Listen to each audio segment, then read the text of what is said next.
Hi, this is Susan at the Quiltery in Fairfield, Virginia, welcoming you to block number 10 of our Tales of Ireland quilt.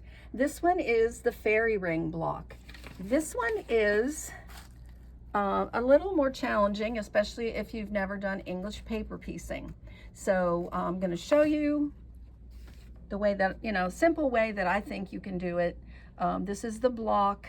We'll talk about how to put it on the background. First, of course, you're going to cut your 13-inch square out of your backing fabric.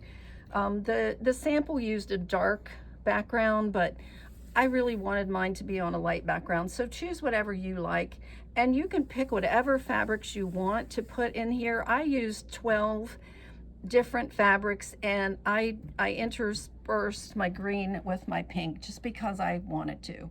So you can do whatever you want on this. It's your quilt. You do what you want to do.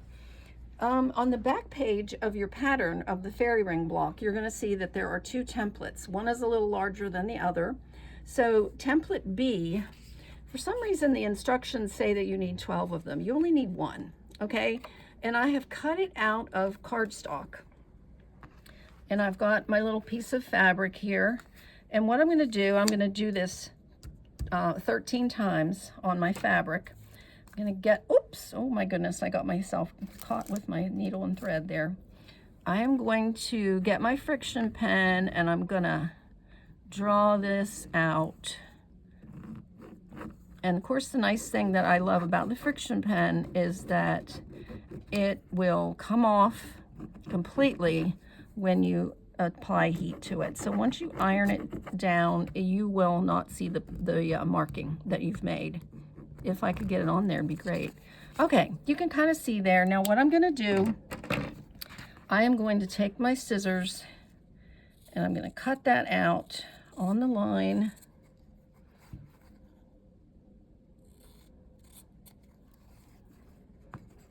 And you're going to do this 13 times. So you're going to use your one pattern and you're going to put it on 13 different fabrics. You'll see we decided to put a little fairy block in the middle. You can do that if you're using our fairy motif, then certainly you can do that. But if you want to do something else and fussy cut something else for the middle, that's certainly up to you. So now I've got my largish piece of fabric, okay?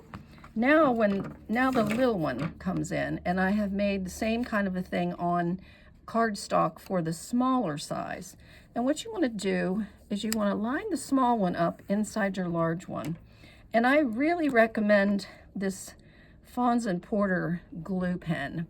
This is, oops, let me turn it around so you can see it. It's a glue pen. It puts your glue right where you want it. You can use a glue stick, but it tends to make a bigger diameter of glue mark. So I really like this. And the nice thing is you can buy replacements for this. And I'm not really good at replacing things like ink and pencil lead and that kind of thing. I always get stymied. This one is super easy and even I can figure out how to do it. So we're going to put glue along the edges of our cardstock, okay, with our glue stick. Now you can buy something called Hexaform, which is a sort of a foam type thing that you can leave in, but we're eventually going to take these papers out. Oh, and I forgot to poke a hole in it. Let me go back just a second. I just learned this at Guild the other day. Somebody that does a lot of this, she said she punches a hole in the middle of her paper, and then when she goes to take it out, she has a starting point.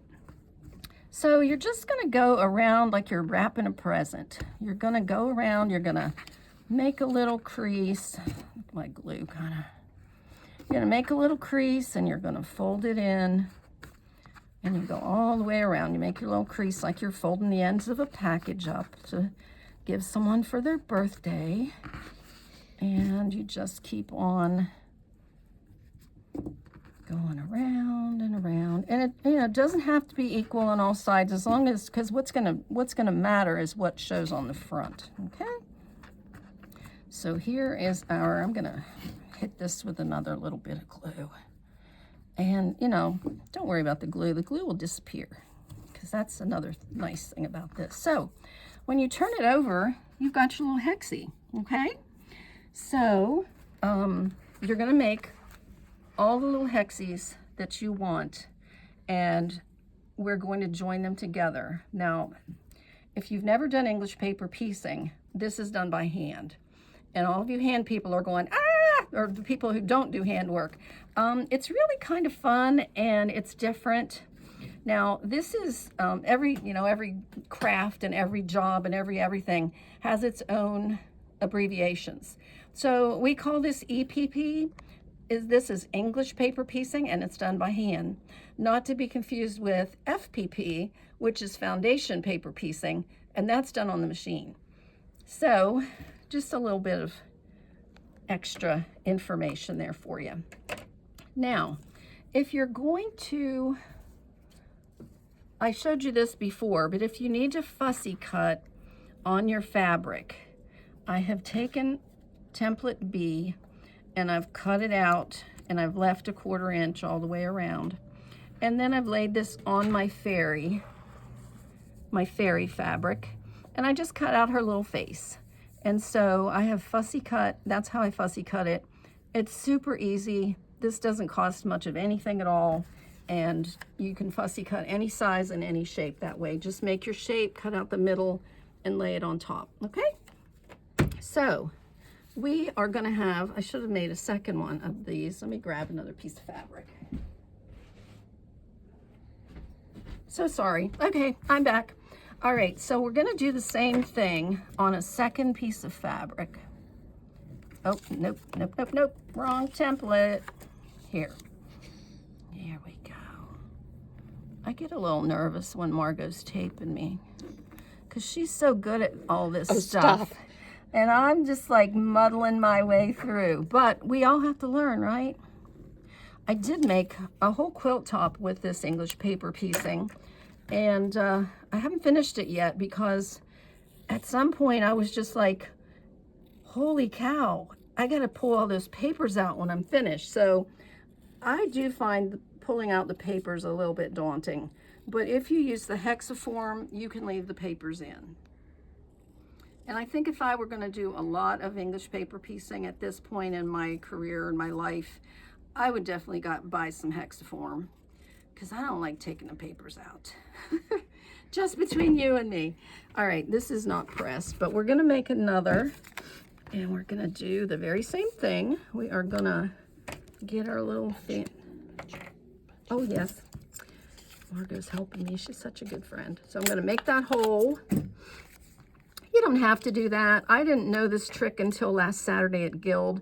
And when I made the sample, I didn't know to do that, and I didn't do it. And I just poked my seam ripper in it and made a place where I could get a hold of it. Just make sure you don't poke your seam ripper through your fabric on the other side.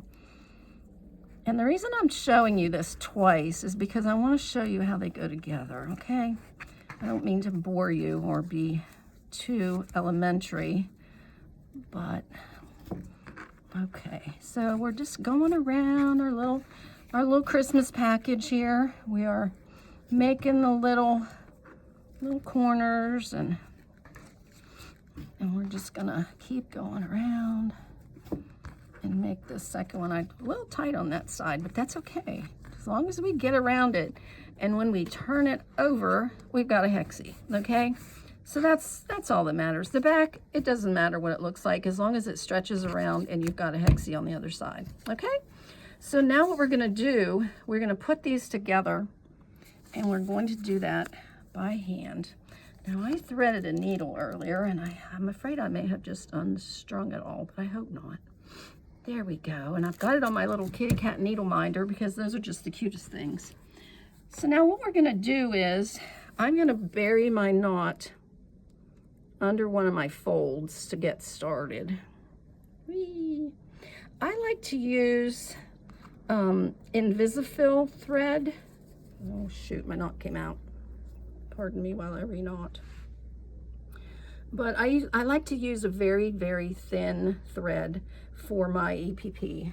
I find it's easier, and it just looks nice. And so here we go. I'm going to bury my stitch in that little crease that we made for our package. And I hope you can see it. So now we're just going to catch the edges of the fabric as we stitch this together. Try not to catch the papers because, like I said, we are going to take those papers out. So if you can, just very barely get the edges of the fabric and just make yourself a little whip stitch and keep on going there until you get to the other end. And then you knot it and you hide your knot behind your other little thingy over here. So I'm not going to go all the way down, but look what happens when you open it. Ta-da! You've got it joined together and it's super cute. Okay? So now what do you do with these? Okay. You want to get your, let me put this back on my, whoops, it went away. Put this back on my needle minder, and I'm going to just cut this off so I can talk about it over here. When you get 3 together, you can start to see how they need to be laid out. So you're going to have 3 straight ones here and 3 straight ones at the top, okay? And the 3 on the sides are going to be the ones that kind of elbow up to make your circle. So just pay really good attention when you are joining your hexies that they're going the right direction and you're putting your hexie to the correct side of the next hexie, okay? So this one's going to be joined to here and it's going to be 3 in a row. Your next one, and rather than being another straight line, you're going to start, and you can lay them out to make it sure that it looks the way you want it to be, that it's arcing the way it needs to go to make a circle, okay? So then you can put your center one in the center. You can put it in first if you want to, but and I did my trick of ironing this big square into 4ths so that I knew right where to put that little fairy's nose in the center, okay? Now, when you get your hexies all made and you've got your circle, you're going to be able to pick that up and it's going to be a circle. So the next thing that the instructions said to do was to really starch the back side. Now I starched one at a time because if you starch too many, it's going to dry by the time you get around. So starch one of them and press it really, really nicely. And then you're going to have your paper is going to be a little bit wet. So what you can do then is you go in and you just start taking out the paper. And you know, as I said, this is not my favorite part. But when you starch it, you have made your corners such that they should stay where they belong, okay? So that when you turn it back around, you don't have anything wonky going on and you've still got your shape of the hexagon, okay? Now, when you've got your round ring, your fairy ring, you want to put it on your 13.5-inch square. Now, there again, I have used Patternese foundation paper. I prefer to use that instead of a stabilizer because I can leave it on the back, okay? Now you can kind of see the way that I've stitched it on here. This is where you can have fun with the decorative stitches on your machine, okay? If you don't have decorative stitches on your machine, a zigzag will work just fine. Use a narrow zigzag. I decided to play with my little X's. So I did green X's on the green hexies and pink X's on the pink hexies. And then when I got done, I was having so much fun that I found a little shamrock and I decided, oh, what the heck. And I did little shamrocks in between each of them. You don't have to do that. I just did it because I thought it was fun. Then in the center, I used just kind of a sort of a blanket stitch that goes on both sides. So it comes over here and then in there. When you're putting your needle down, try to put your needle down right on the edge so that it'll go in a little, out a little, and that will be your main line of stitching, okay? When you get to the corner, you can leave your needle down and turn it and just keep right on going, okay? So that's how to do the fairy ring block, and I hope you enjoy it. If it's something that you absolutely hate to do, You don't want to learn to do EPP, make a 9-patch or a 4-patch and stick it in there instead. This is your quilt, and we want you to love it when you're finished with it. Thank you so much for listening today, and happy quilting.